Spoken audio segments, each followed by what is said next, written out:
स्वागत है आपका medical officers Rajasthan YouTube channel पर। आज हम शरीर के एक बहुत ही दिलचस्प अंदरूनी सिस्टम की बात करने वाले हैं, ऑटोनॉमिक नर्वस सिस्टम। ये वो सिस्टम है जो पर्दे के पीछे रहकर हमारे लगभग सारे अनैच्छिक काम संभालता है। बिल्कुल, जैसे दिल का धड़कना, सांस लेना, खाना पचाना, ये सब अपने आप होता रहता है, हमें सोचना भी नहीं पड़ता। हाँ, और इसे समझने के लिए हमारे पास एक बहुत अच्छा रेखा चित्र है, एक डायग्राम। आज हम इसी डायग्राम को गाइड की तरह इस्तेमाल करके इस पूरे नेटवर्क को समझने की कोशिश करेंगे। बढ़िया आइडिया है। ये डायग्राम हमें ऑटोनॉमिक और सोमैटिक दोनों सिस्टम्स का एक बेसिक खाका दिखाता है। हमारा मकसद है कि हम इसके जो मुख्य रास्ते हैं, जो न्यूरोट्रांसमीटर्स हैं और रिसेप्टर्स हैं, उन्हें आसान भाषा में समझें। तो चलें शुरू करें। जरूर, चलिए देखते हैं कि कैसे ये सिग्नल शरीर के अलग अलग कोनों तक पहुंचते हैं और अपना काम करते हैं। तो दिख रहे हैं ऑटोनॉमिक और सोमैटिक। ऑटोनॉमिक तो हुआ वो जो अपने आप चलता है, अनैच्छिक, और सोमैटिक वो है जैसे हम अपनी मर्जी से कंट्रोल करते हैं। जैसे हाथ हिलाना, चलना फिरना, ये हमारी स्केलेटल मसल्स यानी ऐच्छिक मांसपेशियों से जुड़ा है। ओके। और ऑटोनॉमिक के अंदर भी दो डिविजन्स है ना, पैरासिम्पैथेटिक और सिम्पैथेटिक। हाँ बिल्कुल। पैरासिम्पैथेटिक और सिम्पैथेटिक ये दोनों मिलकर ही शरीर का अंदरूनी संतुलन बनाए रखते हैं। अक्सर इनका असर एक दूसरे से उल्टा होता है। उल्टा मतलब दुश्मन की तरह? हाँ, दुश्मन तो नहीं, पर हाँ, जैसे एक टीम ब्रेक लगाती है तो दूसरी एक्सेलरेटर दबाती है। अच्छा, ये बढ़िया एनालॉजी है, ब्रेक और एक्सेलरेटर। तो पहले ब्रेक वाले सिस्टम मतलब पैरासिम्पैथेटिक की बात करते हैं। डायग्राम में इसका रास्ता कैसा दिख रहा है? एक लंबी तार जैसी दिख रही है। वो काफी लंबी होती है। ये ब्रेन स्टेम या स्पाइनल कॉर्ड के निचले हिस्से से निकलकर सीधा टारगेट अंग के पास या उसके अंदर मौजूद गैंग्लियन तक जाती है। गैंग्लियन मतलब? नर्व सेल्स का एक छोटा सा ग्रुप। बिल्कुल। और ये लंबी प्री गैंग्लियोनिक फाइबर अपने आखिर में एक केमिकल छोड़ती है, एसिटाइलकोलिन, ACH। ACH। अच्छा, और ये कहाँ काम करता है? ये गैंग्लियन में जो दूसरी नर्व सेल है, पोस्ट गैंग्लियोनिक न्यूरॉन, उसके ऊपर लगे निकोटिनिक रिसेप्टर पर काम करता है, NN टाइप वाला। निकोटिनिक, NN, ये नाम कुछ सुना हुआ लग रहा है। ये तेजी से काम करते हैं क्या? हाँ, बहुत तेज। ये असल में आयन चैनल्स होते हैं। जैसे ही ACH उनसे जुड़ता है, फटाक से गेट खुलता है, आयंस अंदर जाते हैं और अगली सेल एक्टिवेट हो जाती है। मिली सेकेंड्स में काम होता है। वाह, तो लंबी प्री फाइबर, ACH छोड़ा, NN रिसेप्टर पे तेज एक्शन। अब गैंग्लियन के बाद क्या? डायग्राम में आगे वाली फाइबर छोटी है? सही पकड़ा। पैरासिम्पैथेटिक में पोस्ट गैंग्लियोनिक फाइबर छोटी होती है क्योंकि गैंग्लियन टारगेट अंग के बिल्कुल पास होता है। और मजे की बात यह है कि ये छोटी फाइबर भी ACH ही रिलीज करती है। फिर से ACH, कमाल है। लेकिन इस बार रिसेप्टर तो अलग दिख रहा है, M लिखा है। बिल्कुल, ये ACH अब टारगेट अंग पर लगे मस्कारिनिक रिसेप्टर्स यानी M रिसेप्टर्स पर काम करता है। और ये M रिसेप्टर्स NN वाले निकोटिनिक रिसेप्टर्स से काफी अलग होते हैं। अलग कैसे? ये गेट नहीं खोलते? नहीं, ये सीधा गेट नहीं खोलते। ये GPCRs होते हैं, G प्रोटीन कपल्ड रिसेप्टर्स। जब ACH इनसे जुड़ता है तो ये सेल के अंदर एक पूरी सिग्नलिंग की चेन रिएक्शन शुरू कर देते हैं। ये थोड़ा धीमा होता है NN के मुकाबले, पर इसका असर ज्यादा देर तक रह सकता है और ज्यादा जटिल भी हो सकता है। अच्छा, तो पैरासिम्पैथेटिक का फंडा हुआ लंबी प्री, ACH NN पर, छोटी पोस्ट, ACH M पर, और ये स्मूथ मसल, ग्लैंड्स, हार्ट वगैरह पर काम करता है। इसे रेस्ट और डाइजेस्ट क्यों कहते हैं? क्योंकि ये शरीर को शांत करने वाले, ऊर्जा बचाने वाले और खाना पचाने वाले काम करता है। जैसे डाइजेशन के लिए जूस निकालना, हार्ट रेट कम करना, आंख की पुतली से कोड़ना, ये सब आराम की स्थिति वाले काम हैं। समझ गई, ये हुआ शांति दूत। अब आते हैं एक्शन हीरो पर, सिम्पैथेटिक सिस्टम, एक्सेलरेटर। यहाँ डायग्राम में कहानी उल्टी है, प्री फाइबर छोटी, पोस्ट फाइबर लंबी। इसका क्या मतलब है? हाँ, यहाँ संरचना अलग है। छोटी preganglionic fibres spinal cord से निकलकर पास में ही गैंग्लिया की एक चेन होती है, वहां या थोड़े और दूर के गैंग्लिया में खत्म होती हैं।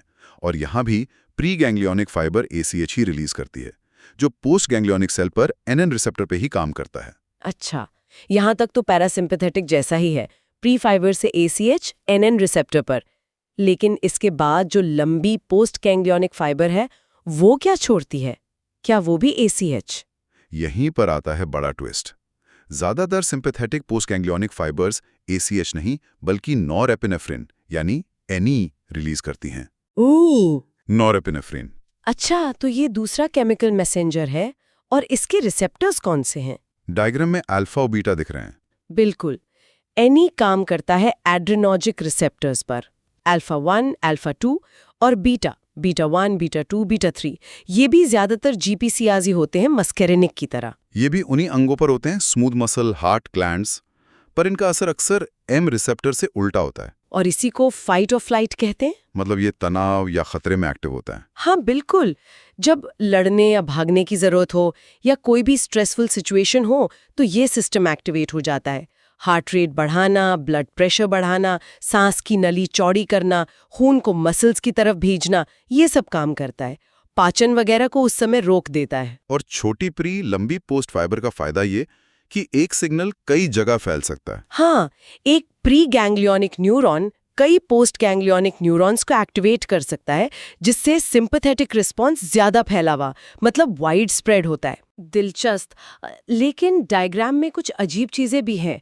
ये पसीने की ग्रंथियों, स्वेट ग्लैंड्स वाला रास्ता देखो, है तो सिंपैथेटिक, पर पोस्ट फाइबर ACH रिलीज कर रही है, NE नहीं, और वो भी M रिसेप्टर पर। ये क्या चक्कर है? हाँ, ये क्लासिक एक्सेप्शन है, बहुत जरूरी। स्वेट ग्लैंड्स की नर्व्स हैं तो सिंपैथेटिक सिस्टम का हिस्सा, छोटी प्री लंबी पोस्ट, लेकिन केमिकल के मामले में ये कोलिनर्जिक हैं, मतलब ये आखिर में ACH ही छोड़ती हैं जो M रिसेप्टर पर काम करता है। अरे वाह, तो तनाव में जो पसीना आता है वो सिंपैथेटिक है, पर ACH की वजह से। बिल्कुल, इसे कोलिनर्जिक सिंपैथेटिक पाथवे कहते हैं। दिखाता है कि सिस्टम कितना फ्लेक्सिबल है। सच में। एक और स्पेशल केस दिख रहा है, एड्रीनल मेड्यूला। यहाँ तो पोस्ट गैंग्लियोनिक फाइबर ही गायब है, प्री गैंग्लियोनिक फाइबर सीधी एड्रिनल ग्लैंड के अंदर जा रही है। हाँ, ये सिंपैथेटिक सिस्टम का एक और मास्टर स्ट्रोक है। एड्रिनल ग्लैंड का जो अंदरूनी हिस्सा है, मेडुला, वहां तक सिंपैथेटिक प्री गैंग्लियोनिक फाइबर सीधे जाती हैं और वहां भी ACH रिलीज करती हैं NN रिसेप्टर पर। तो एड्रीनल मेडुला की सेल्स क्या हैं?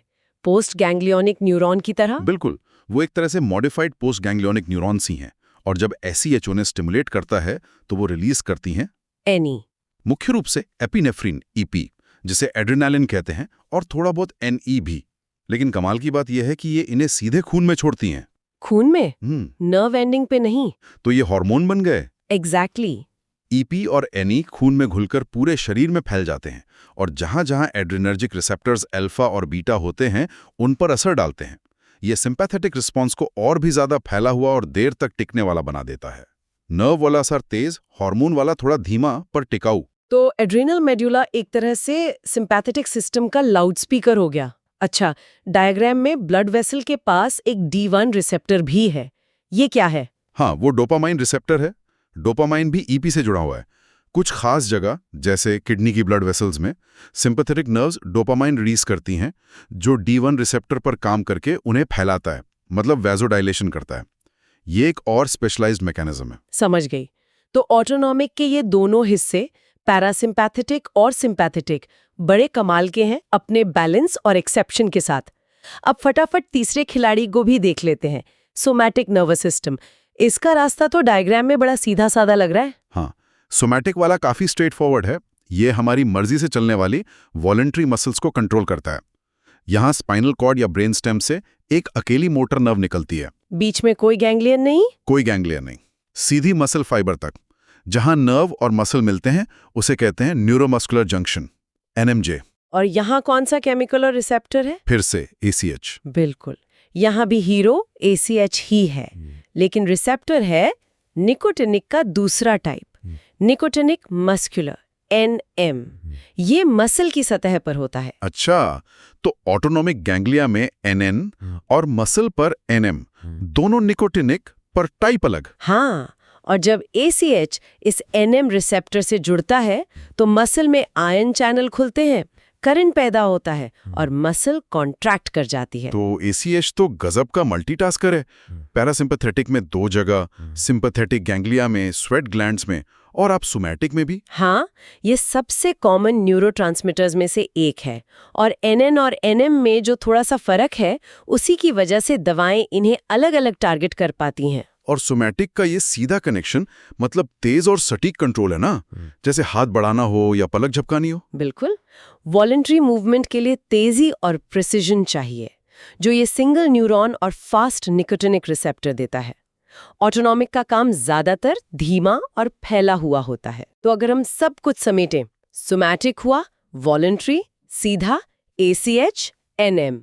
ऑटोनॉमिक हुआ इनवॉलंटरी, जिसके दो भाग पैरासिम्पैथेटिक रेस्ट एंड डाइजेस्ट, लंबी प्री छोटी पोस्ट ACH NM, और सिंपैथेटिक फाइट फ्लाइट छोटी प्री लंबी post ACH NN NE alpha beta, और सिंपैथेटिक में दो खास case sweat glands ACH M और एड्रिनल मेडुला ACH NN एपिने खून में। Perfect summary. और मुख्य खिलाड़ी हैं न्यूरोट्रांसमीटर्स ACH और NEEP, और receptors nicotinic NM NN fast ion channel, muscarinic M slow GPCR और adrenergic alpha beta slow GPCR। कौन सा रिसेप्टर कहाँ है, यही तय करता है कि क्या असर होगा। और यही समझना फार्माकोलॉजी की बुनियाद है, मतलब दवाओं के काम करने का तरीका। निश्चित रूप से लगभग हर दवा जो ऑटोनॉमिक सिस्टम पर काम करती है वो इन्हीं रिसेप्टर्स को या तो ब्लॉक करती है या एक्टिवेट करती है। ब्लड प्रेशर की दवाएं, अस्थमा की दवाएं, पेट की दवाएं, सब इसी जानकारी पर आधारित हैं। तो ये पूरा नेटवर्क, ये केमिकल्स, ये रिसेप्टर्स, ये सब मिलकर हमारे शरीर को कितने सधे हुए तरीके से चलाते हैं, ऑटोमेटिक भी और हमारी मर्जी से भी। कमाल की इंजीनियरिंग है सच में। बिल्कुल। और साइंस लगातार इसमें और गहराई से उतर रहा है, नए सबटाइप्स खोज रहा है, जिससे और बेहतर और टारगेटेड दवाई बन सकें। और इसी नोट पर आज की इस बातचीत को विराम देते हुए सुनने वालों के लिए एक सवाल छोड़ जाते हैं। हमने देखा कि स्वेट ग्लैंड्स और एड्रिनल मेडुला सिंपैथेटिक सिस्टम में थोड़े अलग रास्ते अपनाते हैं। क्या ऐसा हो सकता है कि हमारे ऑटोनॉमिक सिस्टम में ऐसे और भी अनजाने सूक्ष्म रास्ते या अपवाद छिपे हों? या फिर ये सोचिए कि जैसे जैसे हम रिसेप्टर सबटाइप्स जैसे अल्फा 1A, बीटा 2, M3 इनको और बारीक समझ रहे हैं, क्या भविष्य में हम ऐसी दवाएं बना पाएंगे जो सिर्फ जरूरत वाले सबटाइप पर ही काम करें, जिससे असर एकदम सटीक हो और साइड इफेक्ट्स ना के बराबर? सोचिएगा जरूर।